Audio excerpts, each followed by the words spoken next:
She had exactly 3 seconds before her entire world collapsed on that boardwalk. 3 seconds to decide whether she would crumble, right there in front of the whole town, in front of the man who had shattered her, in front of his wife, or whether she would finally stop letting Victor Hale define what kind of woman she was. Clara Bennett chose neither, because a stranger she had never spoken to in her life stepped beside her, close enough that she could smell dust and leather and something steadier than anything she'd known in years, and said quietly, almost lazily, "Sorry I'm late, sweetheart." And nothing in Dry Creek was ever the same again. If this story already has you hooked, hit that like button right now. Drop the name of your city in the comments, and let's see how far this story travels. Now settle in. This one's going to take a while, and it's worth every minute. The dress was the worst part. Clara had made it herself, which was the cruelest irony she could think of on a Tuesday morning when she had a shop to open and flour to order, and approximately no time to stand frozen in her own doorway staring at a man she had spent 3 years trying to forget. She recognized the back of his head first. She hated that about herself, that her body still knew him before her mind caught up, that something in her chest did a stupid, involuntary lurch at the sight of those broad shoulders and that particular way he held himself, like a man who had never once questioned whether he belonged somewhere. Victor Hale had always carried himself like the world owed him a clean path through it. Clara's hand tightened on the doorframe. The morning sun was already brutal for April, cutting sideways across the main street of Dry Creek in that particular way it did in spring, turning the dusk golden and making everything look almost beautiful if you weren't paying attention to what was actually happening. What was actually happening was this: Victor Hale, the man who had sent a letter instead of showing up to their wedding, the man whose handwriting she had memorized and then burned and then dreamed about for months afterward, was climbing down from the finest private coach Clara had seen outside of Denver. He was wearing a suit that cost more than her rent, and he was reaching back up into that coach with both hands, the way a man reaches for something precious, the way a man reaches when he wants people watching to understand exactly how well his life has turned out. The woman he helped down was beautiful. Of course she was. She was the kind of beautiful that came with money. Not flashy, but settled, like fine furniture in a well-kept room.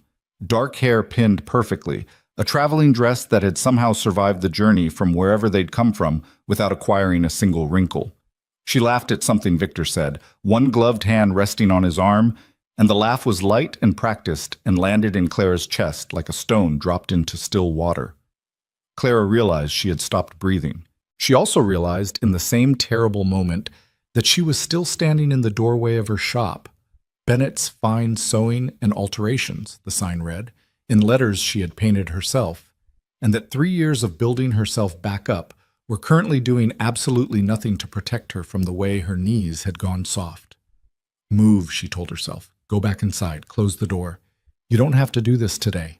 But her feet had apparently made their own decision because she was already on the boardwalk, and the morning crowd on Dry Creek's main street was already beginning to notice the newcomers. And someone, she thought it might have been Harriet Crane from the dry goods store, had already spotted Clara standing there like a woman turned to salt. That was the thing about small towns that nobody told you when you were young and in love and making plans. They remembered everything. Every humiliation was preserved in amber. Every person on this street knew the story of Clara Bennett and Victor Hale, even the ones who'd arrived after it happened, because stories like that got told and retold until they belonged to everyone. The abandoned bride. That was what they'd called her, not unkindly, which almost made it worse. Victor turned. She didn't know if he felt her looking or if it was just bad luck. She had used up all her good luck in one direction or another years ago.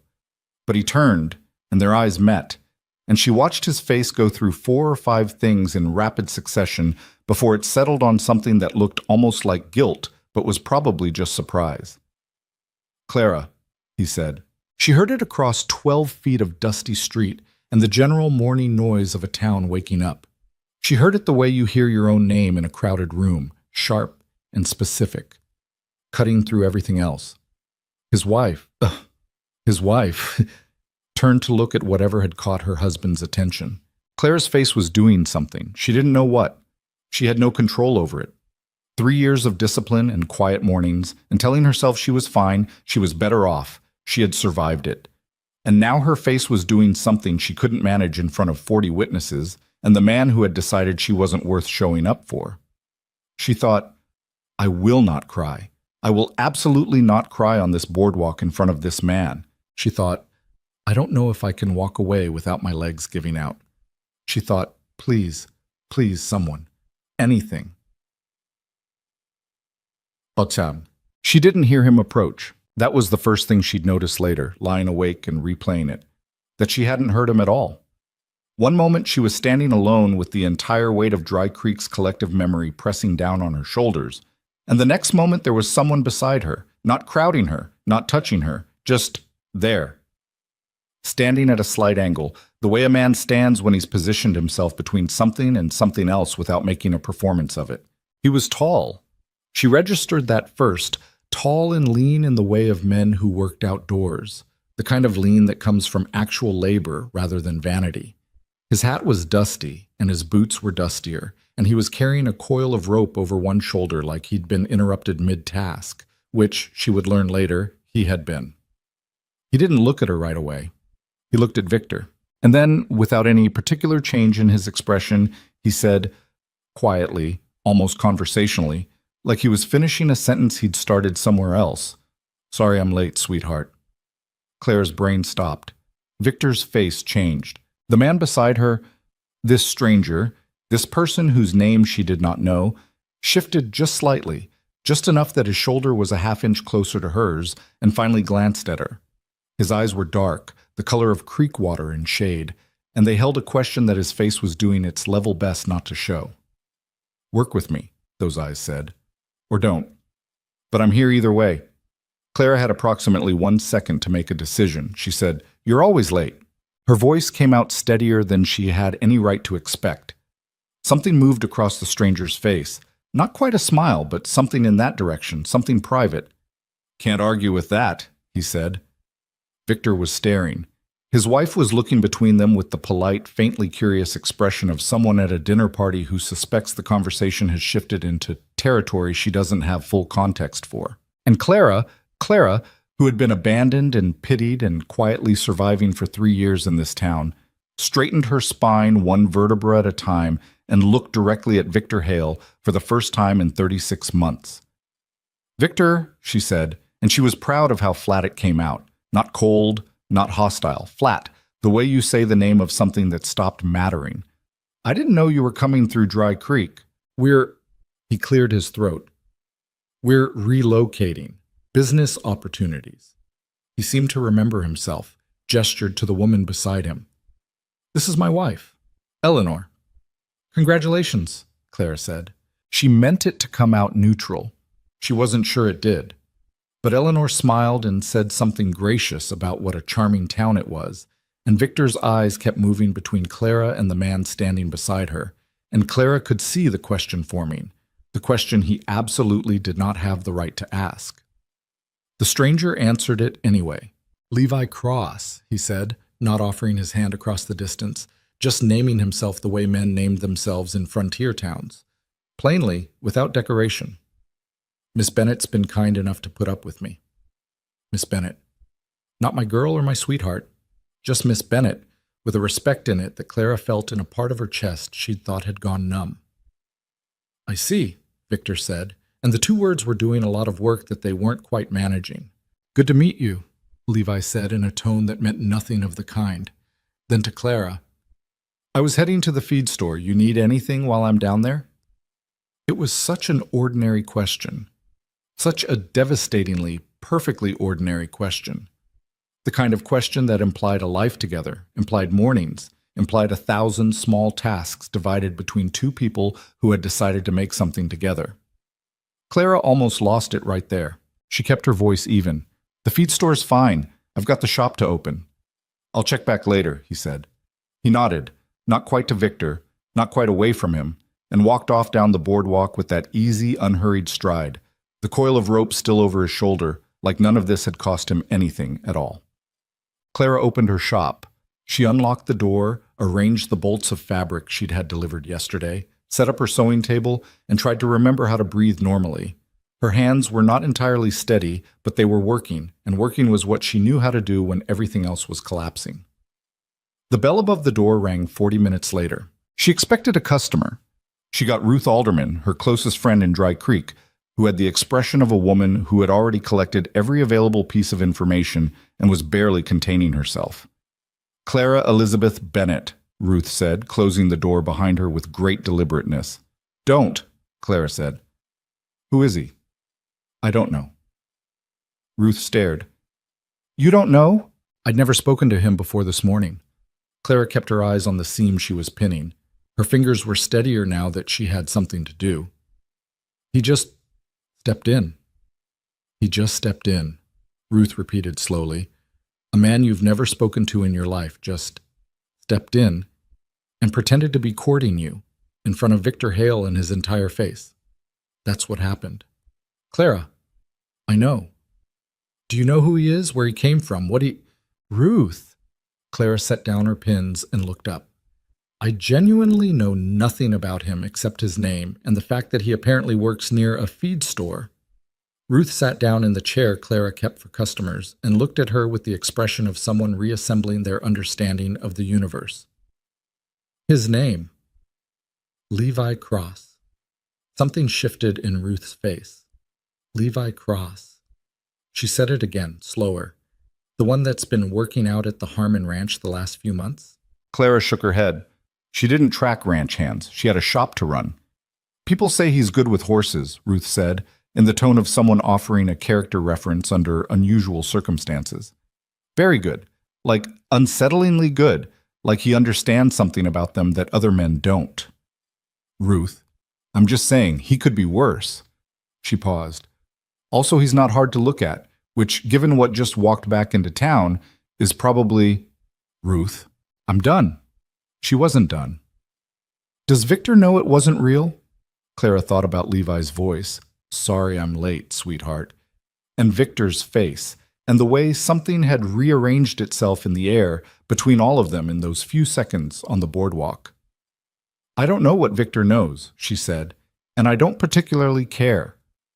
It was the first time she'd said something like that and come close to meaning it.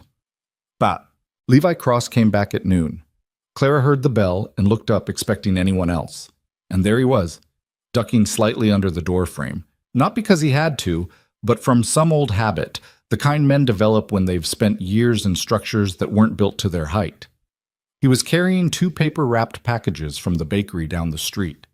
He stood in her doorway for a moment, neither in nor out, and said, I owe you an explanation. You don't owe me anything, Clara said. What you did this morning… She stopped, started again. I'm grateful. I wasn't handling it well, and you stepped in, and I'm grateful. You were handling it fine, he said. You were just handling it alone. She didn't know what to do with that, so she didn't say anything. He held up the packages. I brought lunch. If you haven't eaten… He paused. You probably haven't eaten. I was going to. Sure, he said, in a way that made clear he didn't believe her and wasn't going to argue about it. Can I come in? She gestured at the chair Ruth had vacated 2 hours ago. He came in, set both packages on her cutting table, after glancing at her to make sure that was acceptable, which she noticed, and pulled the chair around to sit across from her, his long legs folding at an awkward angle because the chair was low and he was not. She watched him unwrap the packages. Bread and hard cheese and something wrapped in cloth that turned out to be cold chicken. Practical food. Not courtship food. Not, I'm trying to impress you food. The kind of food you brought someone when you were thinking about what they actually needed. You don't have to keep doing this, she said. The pretending. He looked up from the bread. Who said anything about stopping? She stopped. The situation is past. He's seen us together once. That's probably enough to…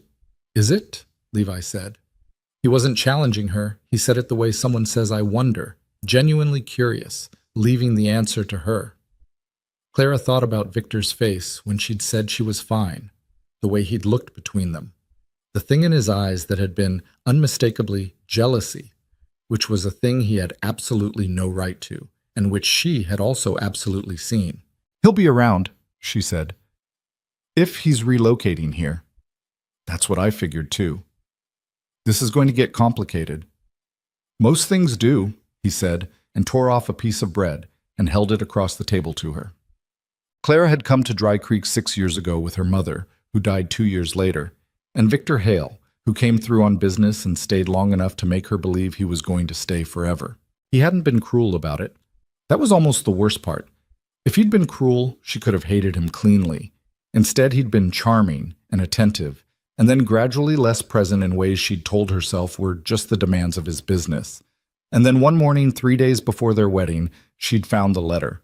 She still knew it by heart, which she hated. Clara. I have thought about this longer than I should have. I am not the man for a small town and a small life. I thought I wanted it. I was wrong. I am sorry to cause you pain. I know you will do well wherever you are. V. A small life. She had built her shop with those words stuck in her throat like a splinter.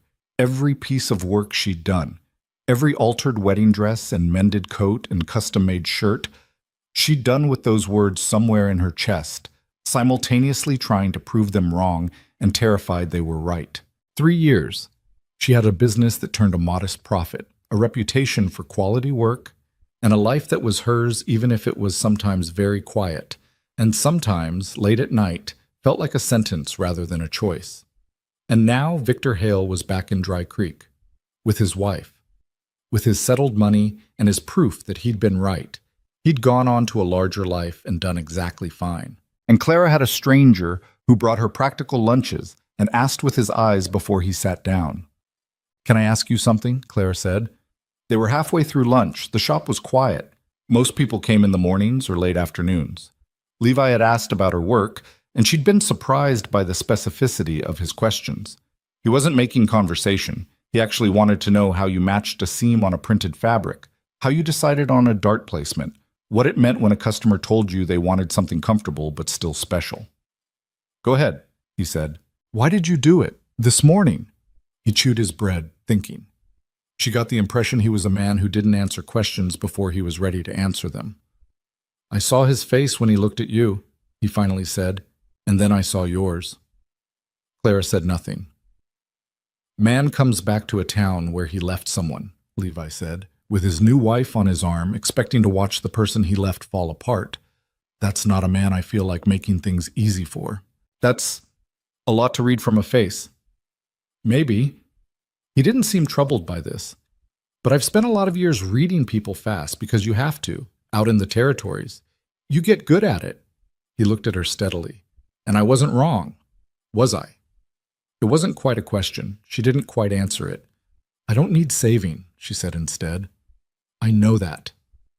I've been doing fine on my own for 3 years." "That's clear," he said. This place didn't build itself." He glanced around the shop. The organized bolts of fabric, the careful arrangement of thread colors, the 2 framed samples of her best embroidery work near the window. "What I did this morning wasn't about saving you. You were going to be fine either way." He paused. "I just thought you shouldn't have to be fine alone. Not today." Clara looked at him for a long moment. She thought about all the things she should say, that this was a bad idea, that she didn't know him, that gratitude wasn't the same as trust, that her judgment about men was not something she was currently willing to stake anything on. She said, "My friend Ruth is going to want to meet you." Something shifted in his face, that same private movement that wasn't quite a smile. "Should I be worried?" "Probably not. She's mostly harmless." Clara started wrapping the remains of the food. "But she's going to ask you questions." "What kind of questions?" "All of them," Clara said. "Every single one she can think of, in sequence, with follow-ups." He considered this. "Fair enough," he said. "People should ask questions." Ruth met Levi Cross that same afternoon when she came back on the pretext of needing a button replaced and stayed for an hour and a half, asking him things that Clara would have considered invasive from anyone she'd known for less than a decade. Levi answered them. Not completely. He was a man with blank spaces in his history that Clara would only learn to read much later. But he answered enough. He'd grown up in Kansas, left at 16, had been moving through the territories ever since. He was 31. He'd worked cattle drives, ranch work, sometime in the mines that he mentioned briefly and didn't explain. He was currently at Harmon's ranch on a temporary arrangement. "Temporary?" Ruth said. "Meaning you're planning to leave?" Meaning I don't plan very far ahead, Levi said, without apology. Said Ruth in a tone that contained several paragraphs of opinion. He's very direct, Ruth told Clara afterward, while Levi was outside tying his horse, so he'd tied it there, Clara had noticed, so that anyone passing would see it in front of her shop. I mean, unsettlingly direct, like he says exactly what he means and nothing else. I know, Clara said. It's a little unnerving. I know. Also, he kept looking at you when he thought no one was watching. Clara kept her eyes on her work. Ruth, I'm just reporting facts to... Victor came to the shop on the third day. Clara had been expecting it. She knew him well enough to know that he wouldn't be able to leave it alone. The neat picture of her standing on that boardwalk with another man had gotten under his skin. She'd seen it happen in real time, and Victor had never been good at letting things rest that troubled him. She'd also had 3 days to prepare, which helped. He came alone, without Eleanor, which told her something about what this visit was. The bell rang and she looked up, and there he was, broader than she'd remembered, his good suit looking slightly less impressive after 3 days in a frontier town, his expression arranged into something he probably thought looked casual. Clara, he said, I thought I might stop by, see how you are. I'm working, she said. Of course. He looked around the shop, and she could see him cataloging it. The size, the quality of the materials, the evidence of a real business, and she could see him deciding how to feel about it. You've done well for yourself. I've done the work, she said.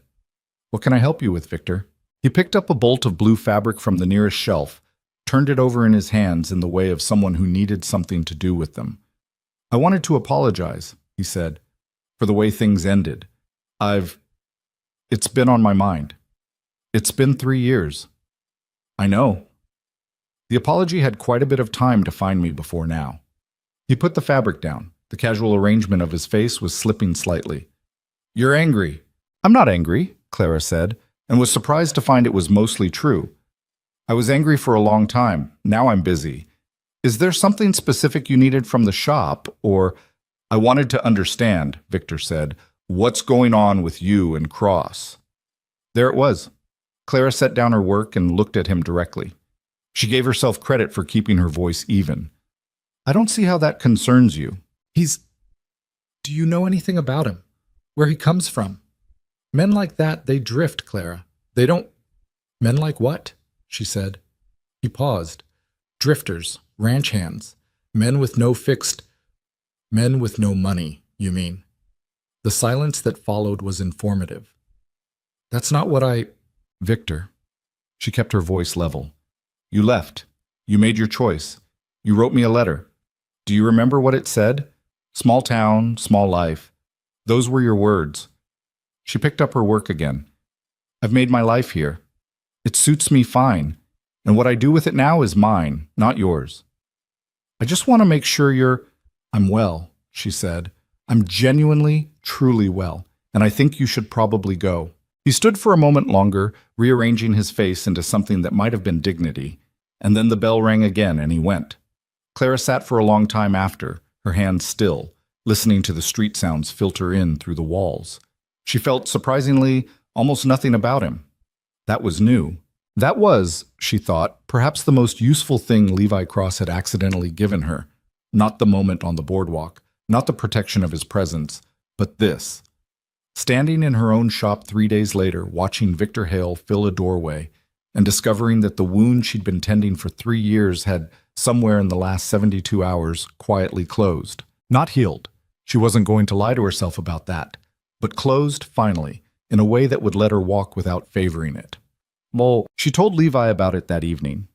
He'd developed a habit, or she'd let him develop a habit, which was different, of coming by in the late afternoon when the shop traffic slowed, sometimes staying for an hour, sometimes only 20 minutes.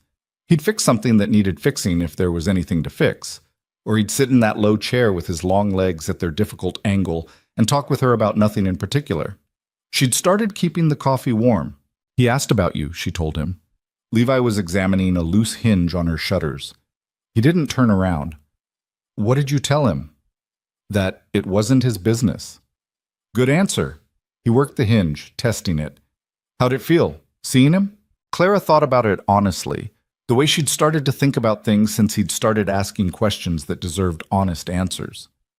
Smaller than I expected, she said. He looked like a man who has things he wants people to see, and I kept noticing the things underneath instead. Levi was quiet for a moment. Then, that's a skill. Took me a long time to get there. To where? To being able to see someone clearly instead of seeing the shape of what they did to you. He turned around, leaned against the wall by the window. First few years, all I could see when I looked at certain people was the damage. Took me a while to figure out that wasn't seeing them. That was just still letting them take up space in my head. Clara looked at him. The evening light was doing something to the dust in the air, turning it gold, making the ordinary shop look momentarily like something in a painting. That sounds like something that came from experience. He nodded once. Most things do, he said, and then didn't elaborate, and she didn't push. She was learning that about him. The blank spaces that weren't secrets exactly, more like rooms he hadn't decided whether to open yet. She found she didn't mind. She had her own rooms like that. You didn't leave them locked because you were hiding something terrible. You left them locked because some things needed time before they could be looked at properly. "Can I ask you something?" he said. It was the first time he'd turned the question back on her. "Go ahead." "Are you afraid of him?" "Hale." He said it simply. "Not of what he did.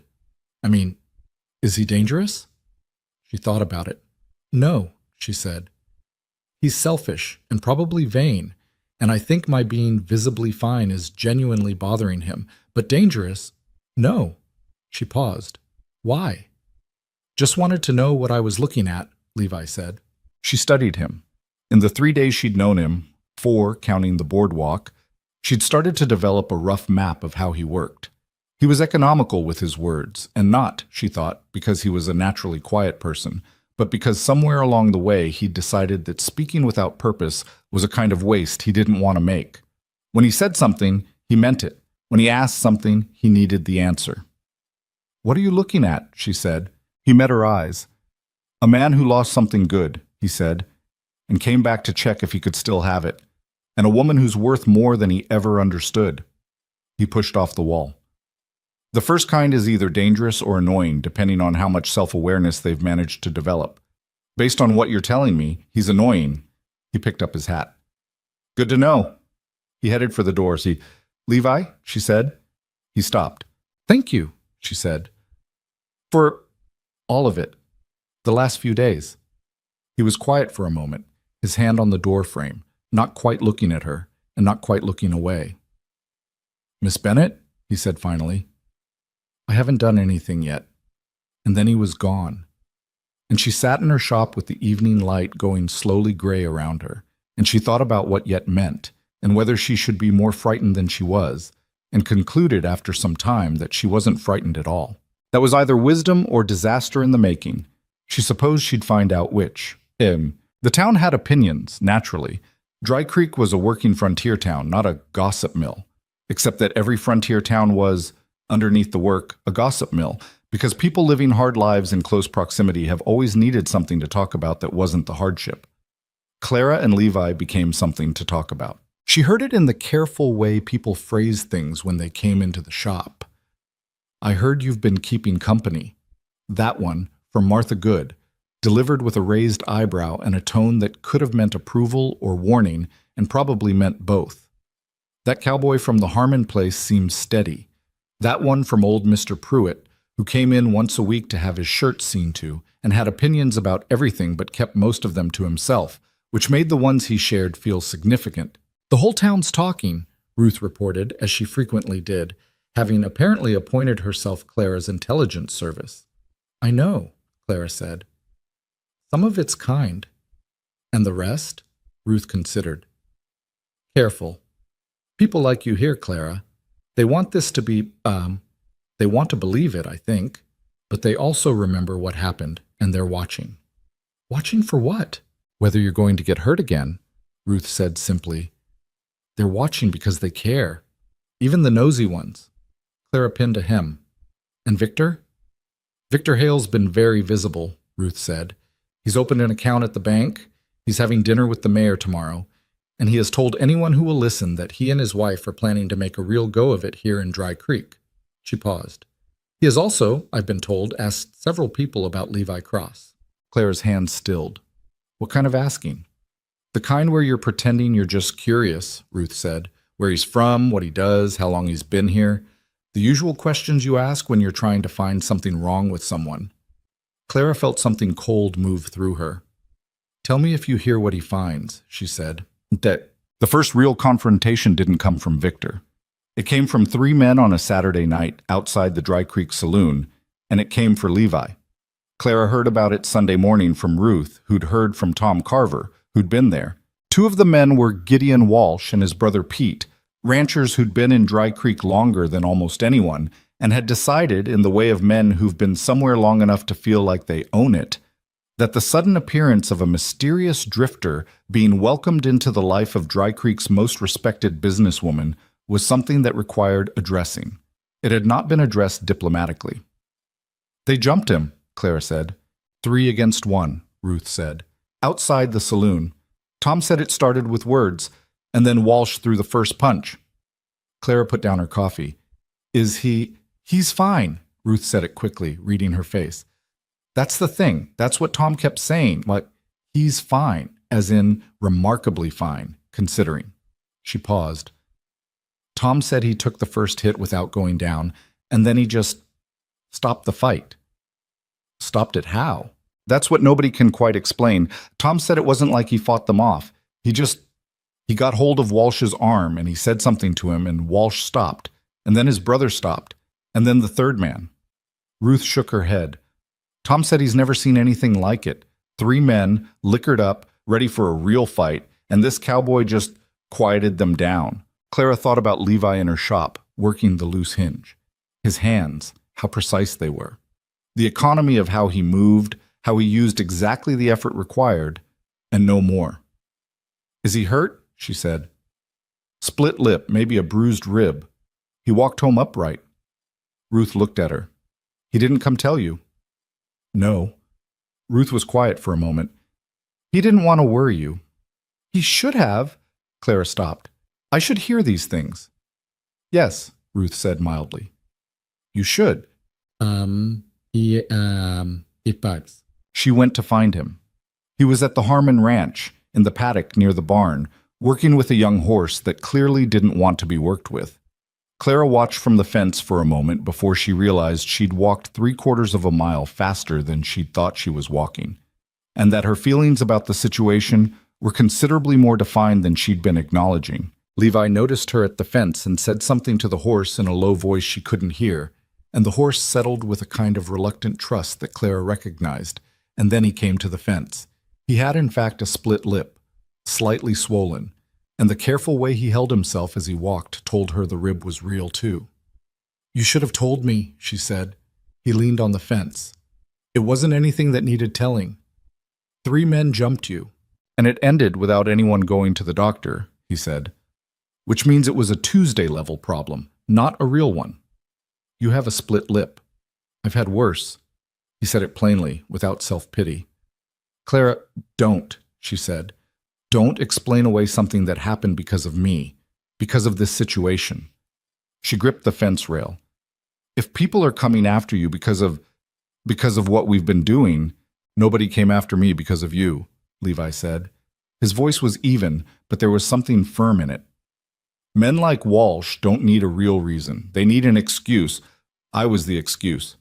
He looked at her directly. And I handled it. I know you handled it. Ruth told me how you handled it. Something shifted in his expression. What did she tell you? That you stopped 3 men without actually fighting them. She studied him. How do you do that? He was quiet for a moment, looking out at the horse moving around the paddock. You learn pretty fast out in the territories that winning a fight has almost nothing to do with who hits harder, he said. Most men fighting are scared of something. If you can figure out what they're scared of fast enough. He shrugged, which he immediately slightly regretted, given the rib. Walsh wanted to look like a big man in front of his brother and his friend. I gave him a way to walk away that didn't cost him that. So he did. Clara looked at him. Where did you learn that? She said. He was quiet for long enough that she thought he wasn't going to answer. Then, "Kansas," he said, "when I was a kid. There was a man, he worked for my father for a while. He knew something about people." He stopped. "He taught me things. The useful kind of things." She knew there was a story behind it, a whole long story, the kind that explained blank spaces. She also knew she didn't have it yet. "Levi," she said. "Yeah, I want you to know." She stopped, started again. "I want you to know that what you did on that boardwalk and this whole week, it meant something, not just the gesture, all of it." She met his eyes. "You didn't have to do any of it." He looked at her for a long time, leaning on the fence rail with the late morning light on his face and his lip split and his rib bruised and that horse moving quietly behind him. "No," he agreed. "I didn't have to." The sentence sat between them, not quite complete, not quite needing to be. Behind him, the young horse came to the fence and put its head over the rail, near Levi's shoulder, and stood there like it had made a decision. Clara reached out and put her hand on the horse's nose. She did not reach for Levi, but she thought about it, and she thought, for the first time in 3 years, that maybe that was something. Maybe the thinking about it was itself something worth paying attention to. The frontier didn't give you clean beginnings. It gave you this: a split-lipped cowboy at a fence, a nervous horse that had learned to trust, and a woman who was starting, slowly, carefully, with both eyes open, to wonder what came next. The arrangement had no formal beginning. That was the thing Clara kept coming back to in the days that followed. There had been no conversation where they had agreed to it, no moment where either of them had said, "All right, here's what we're doing."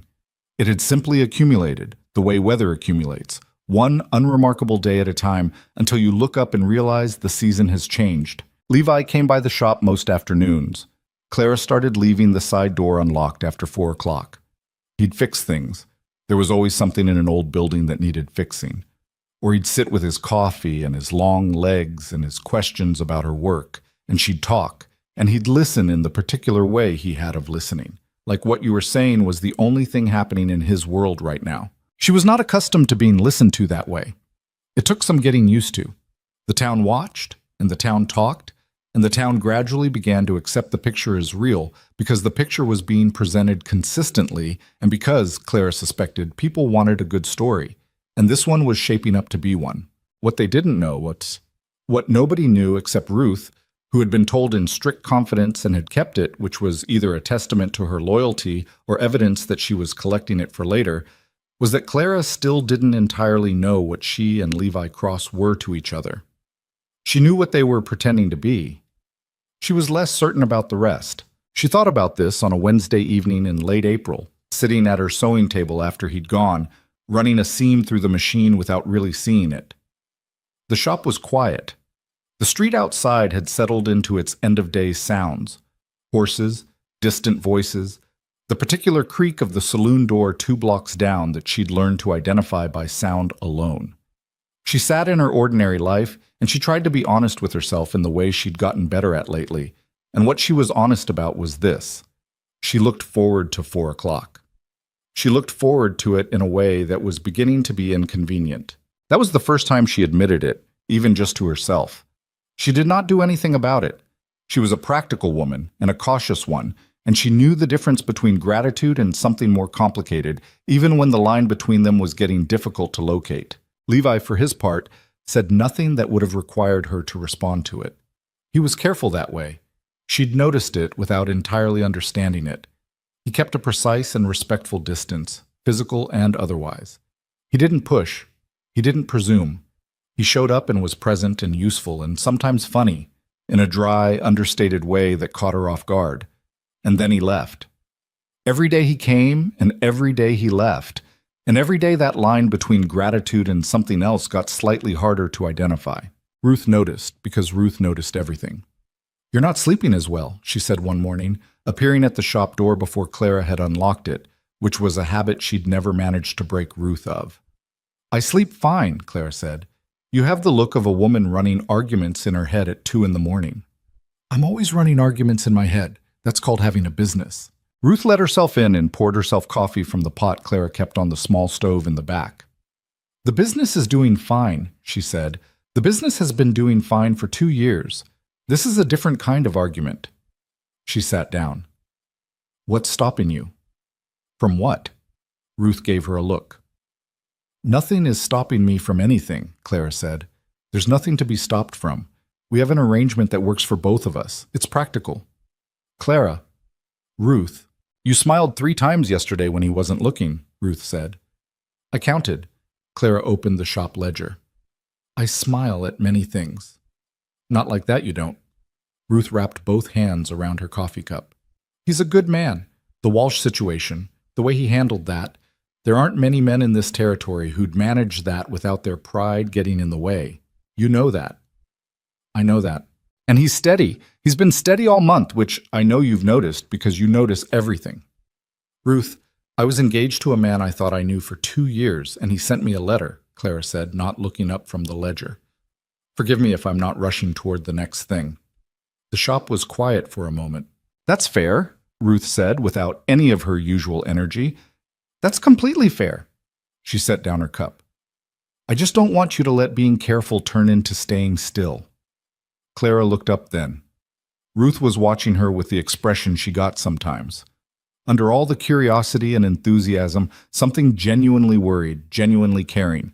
It was easy to underestimate Ruth because she came packaged in noise, but she was, Clara knew, one of the wisest people she'd found in Dry Creek. I know the difference, Clara said more quietly. I'm working on it. Ruth nodded and didn't push further. That was also something Clara valued about her. She knew when she'd said enough. What Clara didn't say, because she was still locating the words for it, was that the caution wasn't only about Victor. It wasn't even mostly about Victor anymore, which was itself a strange thing to realize. The caution was about Levi himself, about the blank spaces in his history, about the word temporary he'd used when Ruth asked about his plans, about the fact that she was, against her better judgment, beginning to build her days around 4 o'clock. And she knew better than most people what happened when you built your days around someone who might not stay. She was watching, and she was feeling, and she was keeping both hands on the reins. Whether that was wisdom or cowardice, she still wasn't sure. The trouble with Levi Cross was that he was not easy to keep at a careful distance. Not because he pushed at the distance, but because his particular way of being present made the distance feel increasingly artificial. He didn't perform. He didn't try to be impressive or charming or anything other than exactly what he was. And what he was a man who paid attention and meant what he said and had a way of making the ordinary feel like enough. He fixed the hinge on her shutters. He noticed when the light in the back of the shop was wrong and adjusted it without being asked. He remembered what she'd mentioned in passing about a difficult customer and asked about it the next day. Small things. Accumulated small things that added up to something she didn't have a clean word for. She began to understand that she was in trouble the afternoon he laughed. It was a genuine laugh, surprised out of him, which she suspected was the only kind he had, at something she'd said about a particularly disastrous alteration job she'd had to fix that morning. The laugh changed his whole face. All that careful, quiet steadiness broke open for just a moment, and underneath it was something younger and unguarded, and she felt it somewhere in the center of her chest like a tuning fork struck against the edge of a table. She looked away before he could see her looking.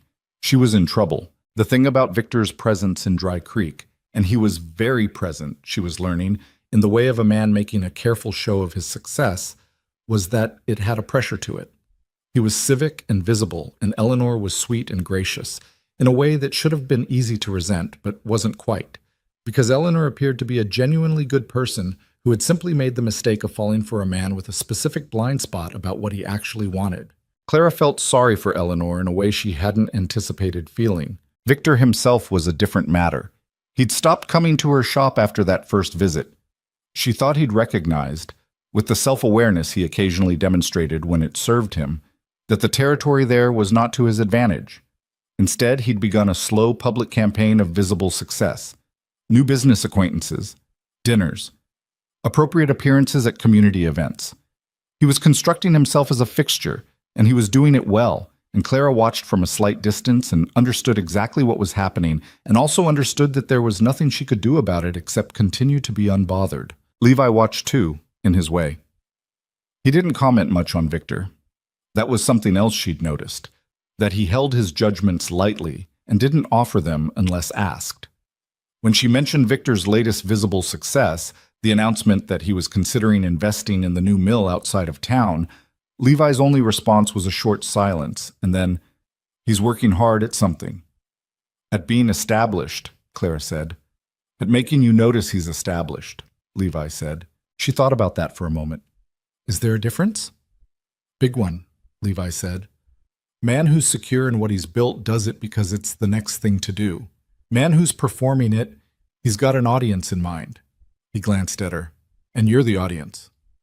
"That's a generous interpretation," Clara said.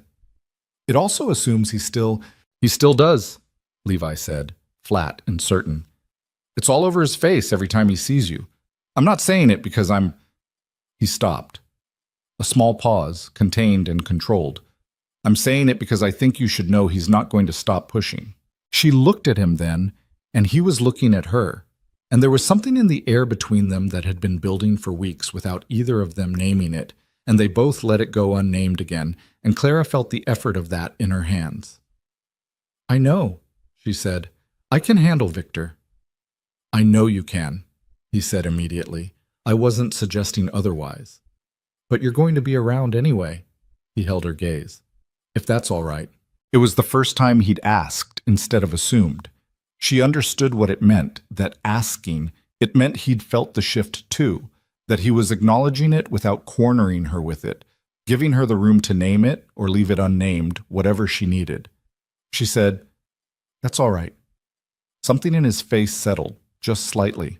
They went back to what they'd been doing, which was arguing companionably about whether the fence along the south side of the building needed replacing now or could last another season. And the moment passed, and the thing between them remained unnamed and was, Clara thought, somehow more solid for it.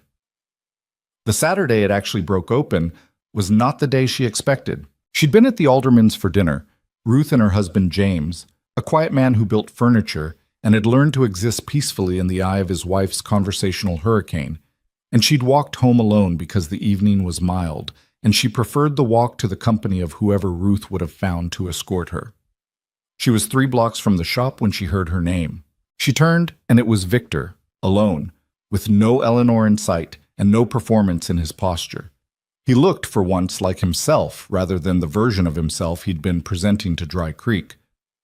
"I'm not going to keep you," he said immediately, which meant he intended to keep her. She stopped walking. She crossed her arms. She waited.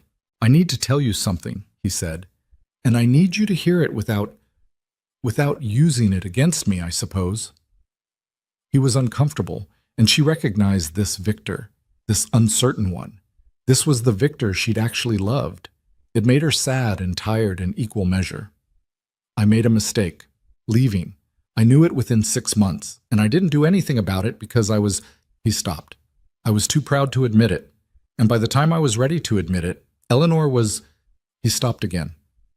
"This isn't an excuse. I'm not telling you this as an excuse." "What are you telling me as?" Clara said. "As the truth," he said. "Just as the truth, because I've been watching you these last weeks, and you're—" He shook his head. "You're not the same person I left. You're better. Harder in the good way and better, and I know I did that, not on purpose, but I know I'm part of how you got there, and I wanted you to know that I know that." Clara looked at him for a long time.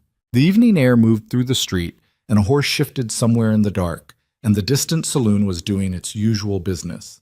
She stood on the dusty street of Dry Creek, and she looked at Victor Hale, and she thought, "This is the most honest thing you've ever said to me."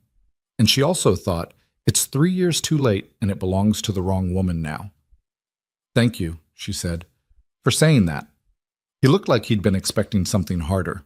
"But Victor," she said it carefully, not unkindly, "you have a wife, a good one from what I can see, and what we were is gone, and I'm not sorry it's gone anymore." She held his gaze. "I was for a long time. I'm not now." He nodded, once, slowly. "Cross," he said, and the name came out with a strange, complicated weight. "Is it real? With him?" She thought of 4 o'clock. She thought of the laugh she hadn't been supposed to see. She thought of, if that's all right, and the thing in his eyes when she'd said yes. "Yes," she said, And it was the first time she'd said it out loud, and it came out steadier than she expected, because it was true, or was becoming true, which was close enough. Yes, it is. Victor nodded again. He put his hat back on. He looked down the street toward wherever Eleanor was waiting, and something in his shoulders let go of something it had been holding. He's lucky, he said. I don't suppose he knows that. He knows more than he lets on, Clara said. A sound, and she turned, because her ear had already learned the particular soft fall of his boots. And there was Levi, 20 feet away on the boardwalk, stopped in the way of a man who has understood a situation and is deciding what to do with that understanding. He stood still. He looked from Clara to Victor and back to Clara. Victor looked at him for a long moment, and then he did something that Clara hadn't expected from him. Something that cost him something. She could see it in his jaw, in the set of his shoulders. He nodded at Levi. A small, real nod, the kind you give a man you're acknowledging without pretense. Levi returned it. And then Victor walked away down the dark street, and Clara stood on the boardwalk with her heart doing something uncertain in her chest, and Levi came the rest of the way toward her. How much did you hear? She said. Enough, he said. He was close. Close enough that she could see the exact quality of his expression in the poor light. Not triumphant, not relieved, just present and careful, and something else underneath both of those. I meant it, she said. What I told him. Levi said nothing, but he looked at her in a way that was not nothing at all. I'm not, she said. I'm not ready to. She stopped, started over. I don't want to be careless about this. I don't either, he said quietly. Then we should go slow. As slow as you need, he said. Not as slow as you want, but as slow as she needed, which was different, and she felt the difference. She started walking. He fell into step beside her, exactly as far away as he'd been every other evening she could remember, and they walked the 3 blocks to her shop in the comfortable quiet they'd built between them over the last weeks. And when they got there, he waited while she unlocked the door and said goodnight and left. She stood inside for a long time in the dark. Going slow was the right decision. She knew that with the part of her brain that had kept the shop running and the books balanced and her life intact through 3 years of building from nothing, going slow was correct and careful and wise. It was also, she thought, going to be the hardest thing she'd done in a while. She lit the lamp on her sewing table and sat down and tried to think about work, and managed it, mostly, except for the part of her that was still standing on a boardwalk in the dark, saying, yes, it is, and meaning it all the way down. Going slow turned out to mean something different in practice than it had in theory. In theory, it meant patience, measured steps, keeping her head clear and her expectations reasonable and her heart behind something resembling a fence until she was certain the ground on the other side was solid enough to walk on. In theory, Clara knew exactly what she was doing and why. In practice, it meant that she and Levi Cross continued their daily rhythm, the afternoon visits, the quiet dinners twice a week at the boarding house where Ruth always happened to appear, the Saturday morning walks along the creek when her shop was closed and his work at Harmon's didn't start until afternoon. And the space between them stayed exactly where it was, charged and careful, like a wire pulled tight enough to hum, but not yet tight enough to snap. May came in warm and dry. The town moved into its busier season. Clara had 3 wedding commissions in 6 weeks, which meant long hours at the machine and a particular kind of exhaustion that came from the specific irony of building other women's happiness in thread and lace while her own life was suspended in that careful, humming tension. She didn't examine that irony too closely. She had seams to match. Levi seemed to understand, without her explaining it, that some weeks she needed the 4 o'clock visits to be about nothing in particular. Just presence, just the ordinary company of someone she'd learned to trust. On those weeks, he'd show up and fix something or sit with his coffee and say very little, and she'd work, and the shop would be quiet around them both. And it was, she realized, the most comfortable she'd felt in a space she shared with another person since her mother died. That scared her a little. She let it scare her and kept going anyway, because she was learning that some things needed to be walked through scared. What she didn't expect, what broke through her careful management of the situation on a Tuesday morning in the 2nd week of May, was Victor coming back to the shop. She thought his one honest conversation in the dark street had been his ending. She'd thought the nod he'd given Levi was the closing of something. She had, apparently, underestimated the particular tenacity of a man who had built a career by not accepting the first answer he received. He came in at 9 in the morning, before the day's business had properly started, which told her the timing was deliberate. He wanted her without an audience. The bell rang, and she looked up, expecting the Henderson girl who was coming for a fitting, and there was Victor instead, in his good suit, with an expression she'd seen on his face before and hadn't trusted then either. "I need 5 minutes," he said. "Victor?" "5 minutes, Clara, please." She looked at him for a long moment. Something in her was tired, not of him specifically, but of the whole unfinished shape of this, the way his presence in Dry Creek kept pulling her attention back towards something she'd been trying to leave behind. She set down her scissors. 5 minutes, she said. He came in and stood in the center of her shop, the way he'd stood in that space once before, holding himself like he was waiting for the room to orient itself around him. He looked around at the walls, the fabrics, the framed samples, and she watched him looking and understood that he was finally, actually seeing it, not cataloging it the way he had the first time, but seeing what it meant, what it had taken. "Eleanor and I aren't doing well," he said. Clara said nothing. "I'm not telling you that as... I'm not asking for anything," he said quickly. "I need you to know that. I'm not standing here asking for anything." He stopped. "I think I've been a fool, not a villain. I know I wasn't deliberately cruel, but a fool. A very specific kind of fool who kept chasing what looked like more without understanding what he already had.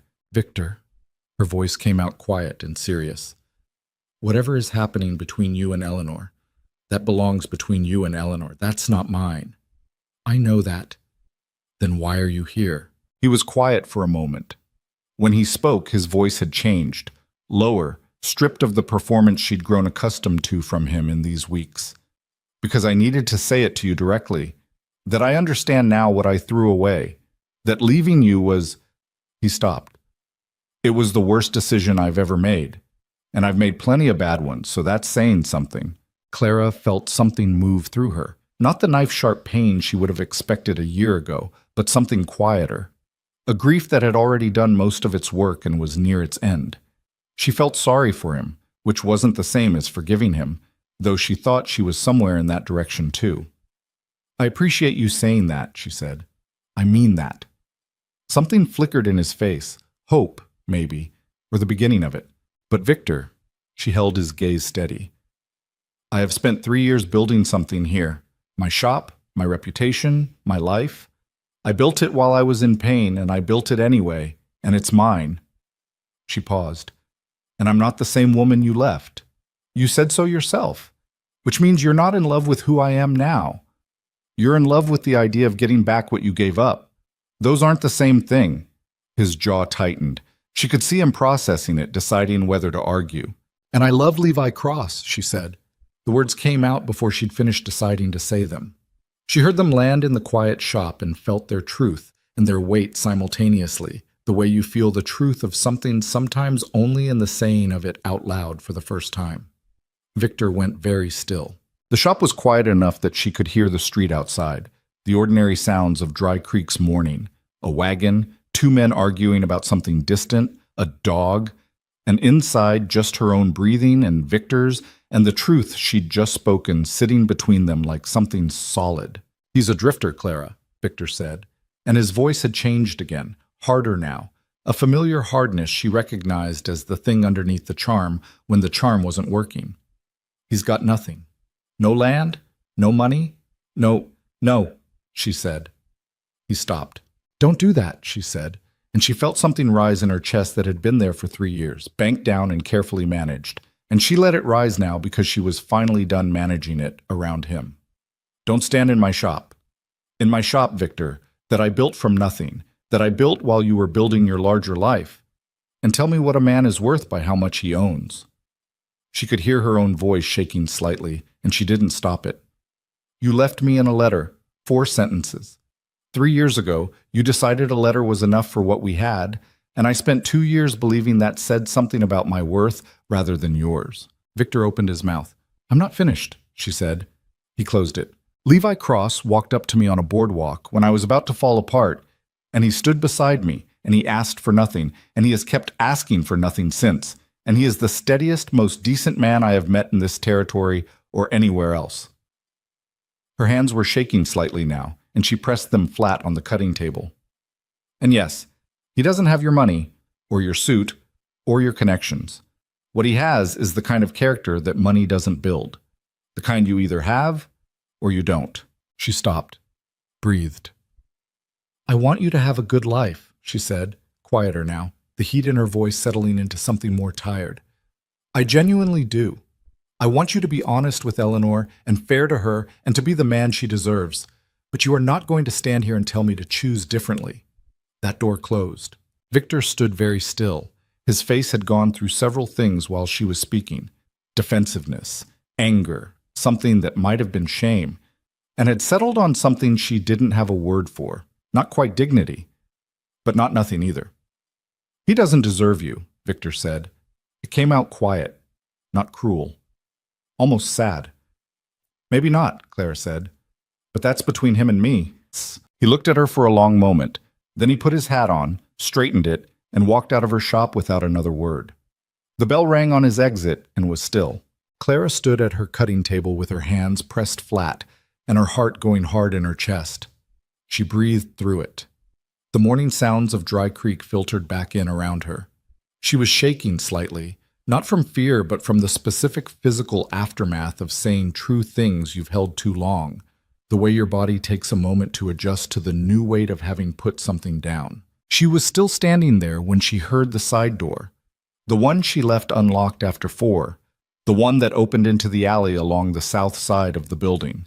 It was 10 in the morning. Levi never came at 10 in the morning.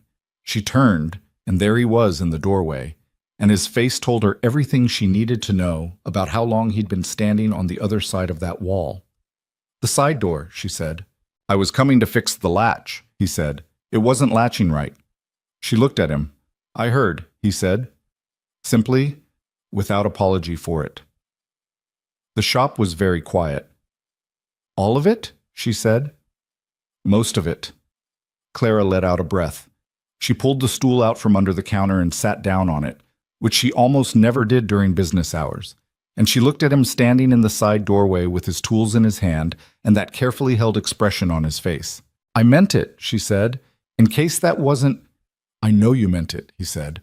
"That's—" He stopped, set his tools down on the shelf by the door, the way he always did, automatically, careful with her things. He ran a hand along the back of his neck. "Clara, I need to tell you something." She waited. He came into the shop properly, away from the door, and stood in the middle of her floor and looked at her with an expression that was the most unguarded she'd seen from him, which meant it cost him something to be wearing it. "I was going to leave," he said. She felt that land. Not because of anything you did," he said quickly. "Because of me. Because I've been in this situation before, where I let myself get close to something, and then it—" He stopped. Started over.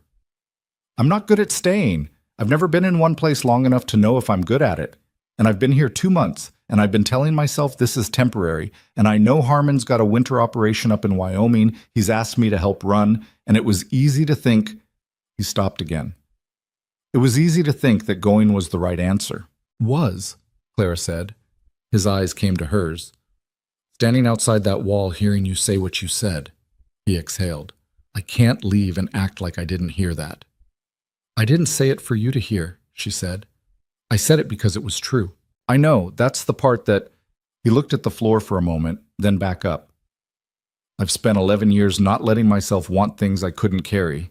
Land, home, people, things that have weight." He said it plainly, without self-pity, just as fact, the way he said most things. Because wanting something you're going to leave anyway, that just makes the leaving harder, and it doesn't do any good for anybody. "And now?" she said. He looked at her steadily. "Now I'm standing in your shop, and I'm finding out I've already broken that rule completely, and I have been for about 6 weeks, and I just wasn't calling it by its name." Clara looked at him. The morning light was coming in through the front windows at that particular spring angle, and her shop smelled like cotton and coffee and sawdust from whatever he'd fixed last Thursday. And Levi Cross was standing in the middle of it, looking more uncertain than she'd ever seen him, which on him looked nothing like weakness. It looked like a man being scrupulously honest about something that cost him. "The Wyoming job," she said. "I haven't said yes yet." "But you were going to." He nodded. "Were you going to tell me?" A pause. "Honest." "I don't know," he said. I'm not proud of that answer." She appreciated the honesty more than the answer that would have made her feel better. She'd had enough of men who told her what seemed right rather than what was true. "I'm scared too," she said. "In case that matters." "It matters." "I have very good reasons to be careful," she said. "And I'm aware that careful can tip over into something else if you're not watching it." She looked at her hands on her knees. "I don't want to be so careful that I miss the actual thing." Levi was quiet for a moment. Then he said, with a kind of deliberate simplicity, "I'm not going to Wyoming." She looked up. "I want to stay," he said. "I want to—" He stopped. "I have some money saved, years of ranch work and cattle drives, enough to do something with." He said it plainly, like a man laying something on a table to be looked at. "I don't know exactly what that looks like yet, but I know I want it to be here." Clara held his gaze. She thought about all the reasonable, careful things she should say. She thought about the part of her that had been running arguments at 2 a.m. She thought about 3 years of building something alone, and how good she'd gotten at alone, and how strange and terrifying and right it felt to think about not being alone. "Then stay," she said. It came out quieter than she meant and more certain than she expected, and she meant every syllable of it. Something in Levi's face shifted open, the way something shifts when a door finally takes the key properly. He crossed the distance between them in 2 steps, and she stood up from the stool, and he put his hands on either side of her face, careful and deliberate, the way he did every physical thing, and he kissed her with all that same economy and precision. Nothing wasted, nothing performed, just honest and present and real. She kissed him back. Her hands found the front of his shirt and held on, and the shop was quiet around them. And the morning went on outside without much caring, and it was not a perfect kiss in the way that songs described perfect kisses. Her elbow hit the scissors still on the table. His hat fell off. She laughed, half surprised, against his mouth, and he made a sound close to laughing too, and then they were just standing there in her ordinary shop with his hat on the floor, and both of them a little undone, which was better than perfect anyway. "For the record," she said, when she could say things again. "Yeah. I'm still going slow." He retrieved his hat from the floor. A corner of his mouth moved. "I know. I mean it. I know that too." He set the hat on the counter, picked up his tools. "I'm going to fix that latch now." "The latch has been broken for 2 weeks." "Better late than never," he said. She watched him go to the side door and get to work, and she stood in the center of her shop, and she felt something that she hadn't felt in so long she'd half convinced herself she'd invented it. A warmth that had nothing to do with safety and nothing to do with certainty, because nothing in this territory came with certainty. It was something better than certain. It was the feeling of being in the right place, in the right moment, choosing to be there with both eyes open. Victor Hale was somewhere on the other side of town, carrying his regrets and his restless ambition and his wife who deserved better. Dry Creek would talk. The town would form opinions and share them freely because that was what towns did. And Clara Bennett was in her shop at 10:15 on a Tuesday morning, listening to Levi Cross fix a latch that had been broken for 2 weeks, with the taste of an honest kiss still on her mouth, and something settled in her chest for the first time in longer than she could clearly remember. Going slow, she thought, didn't mean going without. It just meant going carefully, with both hands on what mattered, paying attention to every step. That, she thought, she could do. He proposed on a Thursday, which was not a romantic day by anyone's reckoning, and he did it badly, which she later decided was the most honest thing about it. They were at the land. Levi had been taking her out to look at it for 3 weeks. A rough piece of territory 4 miles northeast of Dry Creek, sitting at the edge of where the flat plain started its slow rise toward the hills. It was not pretty land. It had a creek that ran honest in spring and got unreliable in summer, a stand of cottonwoods along the north edge that provided the only real shade, and approximately 40 acres of grass and rock, and possibility that required a substantial amount of imagination to see as anything other than what it currently was, which was a lot of nothing. Clara had the imagination for it. That surprised her, how quickly she could look at that rough, indifferent terrain and begin to see what it could be. She'd always thought of herself as a practical woman, grounded in what was real rather than what was potential. Levi, it turned out, was teaching her something about the difference between impractical dreaming and the very specific, very concrete vision of a man who knew what good land looked like and had the skills to work it. He'd shown her where the barn would go first, then the paddocks, their orientation relative to the prevailing wind. Then, last week, where the house would sit, slightly elevated, facing southeast, positioned to catch the morning light and deflect the worst of the winter storms. He'd explained it all with the same economy he brought to everything, pointing and measuring by eye, telling her the reasoning behind each decision in a way that invited her opinion without requiring it. She'd offered it anyway. She had thoughts about the house. The kitchen needed to face the garden side, not the road, because you spent more time in a kitchen than anywhere else, and you wanted something worth looking at while you worked. He'd listened and nodded and said, "That makes sense," without any of the particular male reluctance she'd half expected, and she'd filed that away as further evidence of who he was. She'd bashed it. On this Thursday, he'd brought a blanket and a tin of coffee and some bread from the bakery, and they sat on the small rise where the house would eventually stand, looking out at the land in the late afternoon light. The grass moved in the wind. A hawk was doing long, lazy circles above the cottonwoods. It was the kind of evening that made the territory look like it might be worth the trouble. He was quiet for a while, the way he was quiet when something was working itself out in him. Clara had learned to read his silences. Some were just comfortable, and some had weight, and this one had weight. "I bought it," he said. She turned to look at him. "This morning. Finalized it with Harmon's lawyer." He was looking at the land rather than at her. 43 acres and the water rights to the creek. He paused. "I've got enough saved to start building in the fall. Not fast. Maybe 2-3 years before it's what I want it to be, but enough to start." Clara waited. He picked up a small rock from the ground beside him, turned it over in his hand, set it back down. "I don't have a ring," he said. "I was going to wait until I did, but then I thought, waiting until everything's in order to say what you mean is how you end up saying it too late." He looked at her then, direct and steady as always. "Marry me, Clara. Build this with me." It was not poetry. He was not a poetic man. It was also, she thought, the most serious and considered thing anyone had ever said to her in her life. She looked out at the 43 acres of rough Colorado territory that he had bought with years of brutal ranch labor and cattle drives and whatever else the blank spaces in his history contained. She thought about what it meant that he'd done it without telling her first. Not as a grand gesture, not as a trap, but as a man who had made a decision about his own life and was now asking if she wanted to be part of it. He hadn't bought it for her. He'd bought it because he'd decided he was staying, and he wanted her to know the decision was already made, so she didn't have to factor his uncertainty into hers. That was Shijimoto. She understood the most Levi Cross way of proposing that could possibly exist. "The kitchen faces the garden," she said. He blinked. "What?" "If we're building the house, the kitchen faces the garden side." She held his gaze. "Those are my terms."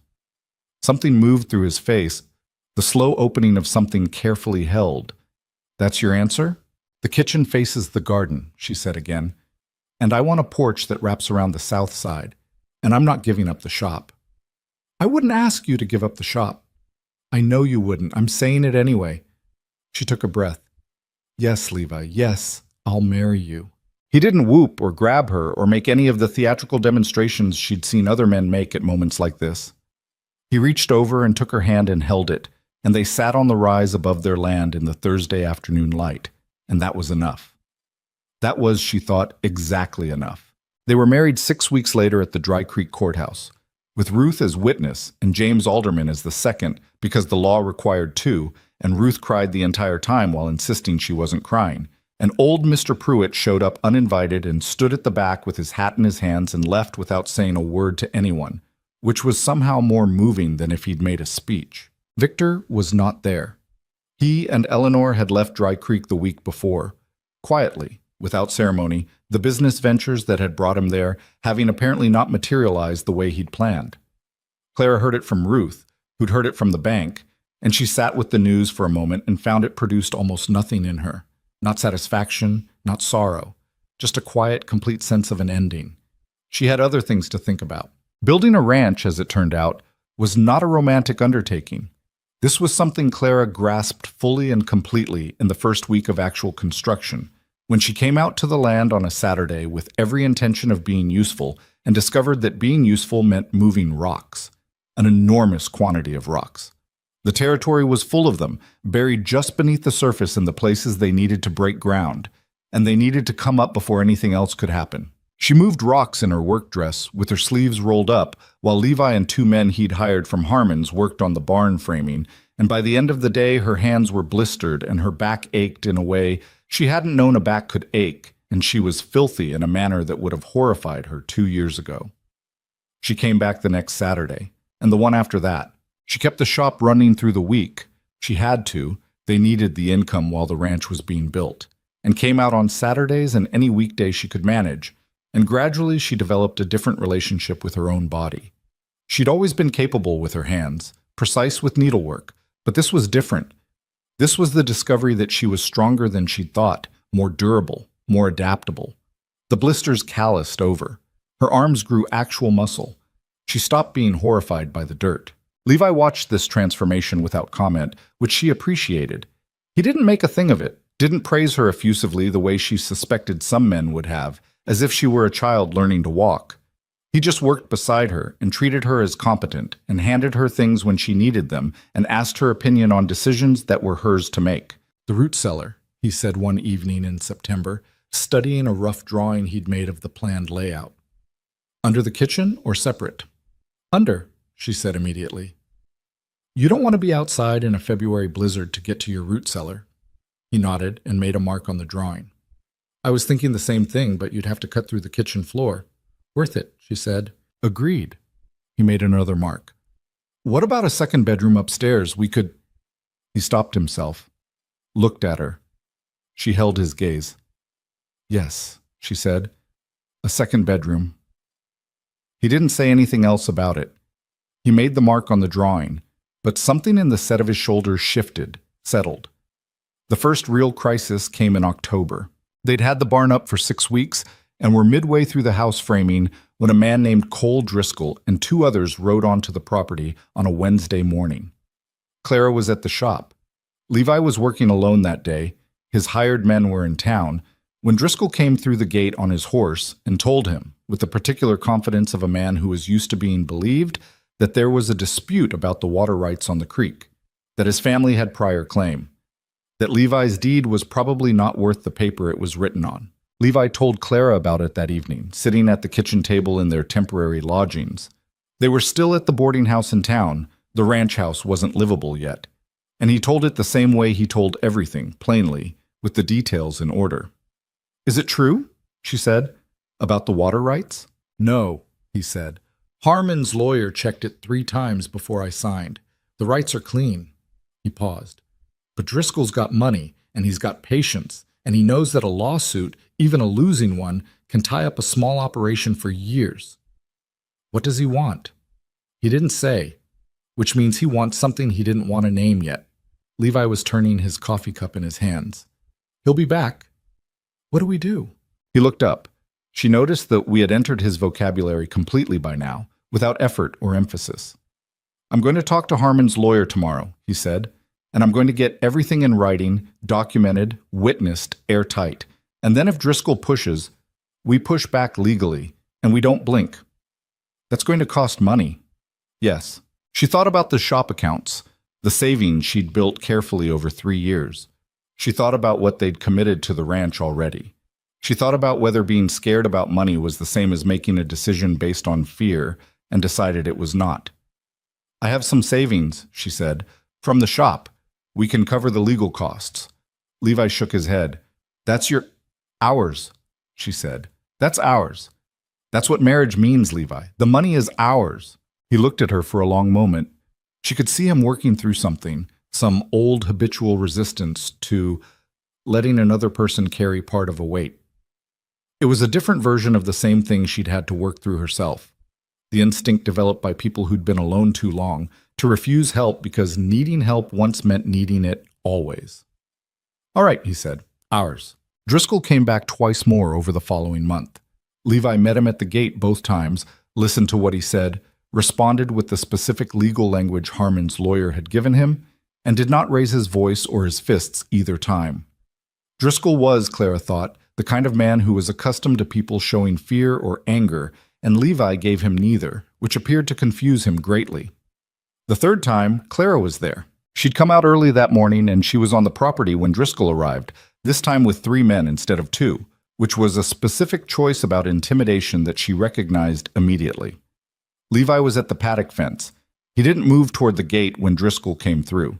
He waited, which forced Driscoll to come to him on his own ground, which she understood was also a choice. She stood by the half-built house and watched and did not move. Driscoll glanced at her once, the kind of glance that dismissed and catalogued simultaneously. She looked back at him without expression. "Cross," Driscoll said, pulling up his horse. "I've been thinking about your situation." "Have you?" Levi said. "You've put a lot of work into this place. Hate to see that wasted over a legal dispute." He smiled. "I'm prepared to offer you fair market value for the land and the improvements. Give you a clean exit." Clara kept her face still. She was doing math. She was also noting the 3 men positioned casually around the property, which was not casual at all. "It's not for sale," Levi said. "Everything's for sale at the right price." "Not this," Levi said. "Not to you."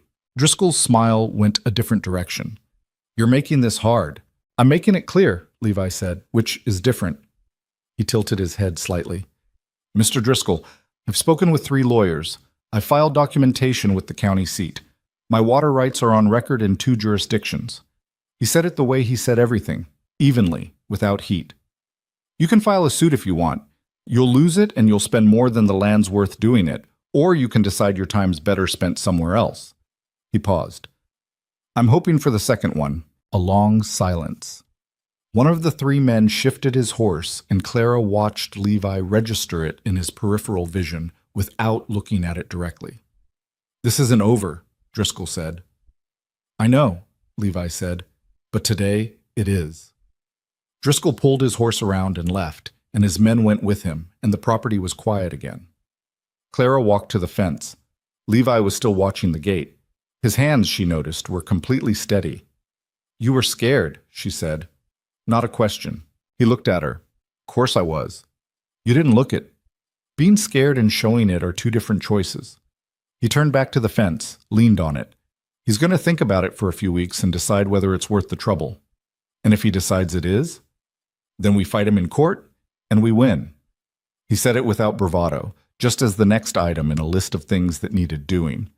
"We're not going anywhere, Clara." She put her hand on the fence rail beside his. Their hands weren't touching, but were close enough. "No," she said. "We're not." Driscoll filed a preliminary claim 2 weeks later. Harmon's lawyer, who had by now become their lawyer, a grim, precise man named Albrecht, who appeared to take personal offense at bad legal arguments, responded with a document so thoroughly researched and sourced that the claim was dismissed inside of 6 weeks.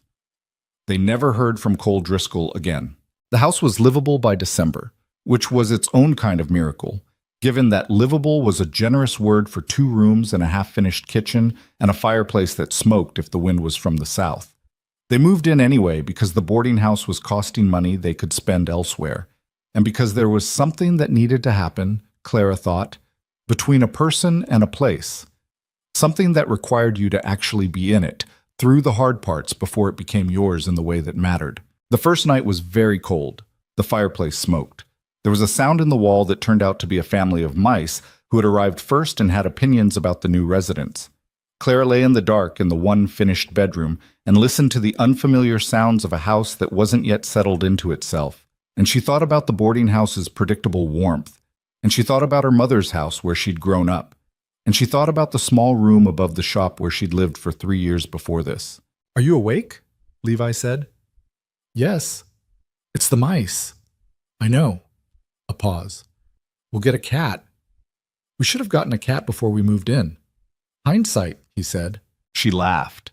In the dark of their new, cold, mouse-inhabited house, she laughed. And then he laughed too. And then they were both lying there laughing at nothing in particular except that they had done this extraordinary, difficult, impractical thing, and they were in the middle of it, and it was terrible, and it was completely, entirely theirs. The winter was long, and the snow was worse than anyone had predicted. 2 weeks in February, where the drifts came up past the lower paddock fence, and they couldn't get to town and used up most of their preserved food earlier than planned. There were days when the cold was something physical, something that pressed on you, and the work didn't stop because the cold didn't stop. And Clara shoveled paths and hauled wood and learned more about horses in 2 months than she'd expected to know in a lifetime. Levi taught her, not in a formal way. He wasn't a formal man, but in the way he taught everything, by doing it alongside her, letting her watch, then letting her try, then standing back and answering questions when she had them. She learned to read a horse's mood by its ears and its weight distribution. She learned which horses needed patience and which needed something more assertive. She learned that Levi had something most men who worked with horses didn't have, a quality of attention so complete that the animals seemed to feel it and decide on that basis to cooperate. "You talk to them," she said one afternoon, watching him work with a new mare that had arrived scared and been scared for 3 weeks. "Not much," he said, "but what you do say, it's like they listen." "Animals listen better than most people," he said. "They don't have anything else going on. They're just here." He stroked the mare's neck. "People spend most of their time somewhere else in their heads. Animals are always right where they are." She thought about that for a long time afterward. She thought about how she'd spent 3 years somewhere else in her head. In the past with Victor, in the worry about being left again, in the careful management of everything that could hurt her, and how Levi, without ever naming it or pushing it, had pulled her steadily back into the present. Not through anything dramatic, just by being entirely, consistently where he was and making that seem like enough. By spring, they had 4 horses worth selling and a reputation already among the ranchers in the surrounding territory for the quality of Levi's work. Word moved fast in the frontier, especially about horses, because horses were everything out here, and men who understood them were rare. Clara, meanwhile, had begun something she hadn't planned. It started practically.